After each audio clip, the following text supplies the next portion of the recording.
In the scene when Ben returns to prison, having given evidence in the witness box, he's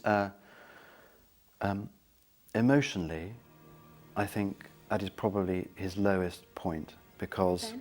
it hasn't gone well in the witness box, and obviously that's key, and he's ended up, I suppose, a sobbing wreck, really.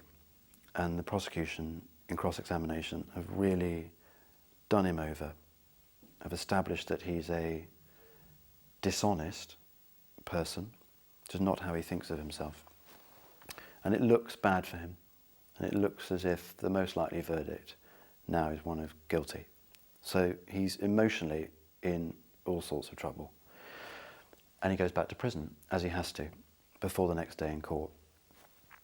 Next thing that happens is that he has a shower. We don't see him having a shower, but he comes back onto the wing having had a shower. And the biggest prison officer character says to him, "Good shower?" And that's all he says. We know from those two words, I think, I hope, that something is going to happen. And when he gets back, one of Freddie Graham's gang, and Freddie Graham is the Are you sure? main man in the prison. He's the inmate who has all of the advantages and who knows everything and is in control of the prison wing, basically. When I say in control of the prison wing, I mean that he is in control of all the other inmates, and also he's in control of a number of the prison officers. Is there anything So you want he's the number one. to tell me?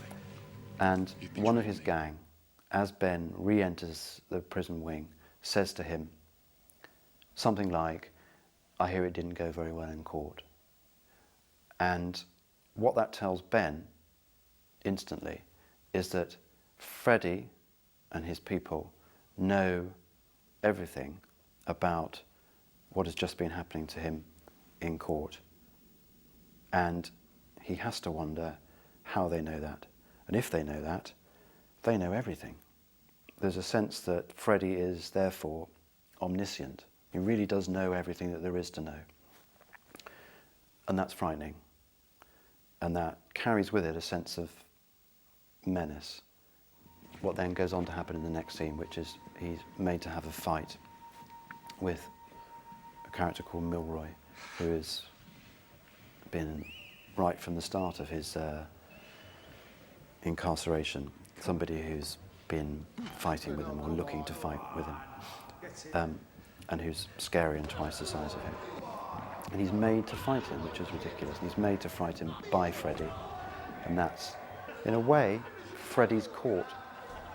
He's saying, "I'm going to resolve your dispute," which is, I suppose, what the adversarial system is all about, in its proper sense. Here, in sort of microcosm, we've got Freddie as the judge, Freddie as the controller of this environment, saying to these two people, "I'm going to sit down now and watch you two fight each other. And that'll resolve your problem." Because he doesn't want problems, he doesn't like problems, he likes everything to be under his control, and when people are going at each other, that's outside of his control, so he doesn't like it. So he wants them to fight, and that'll bring an end to it.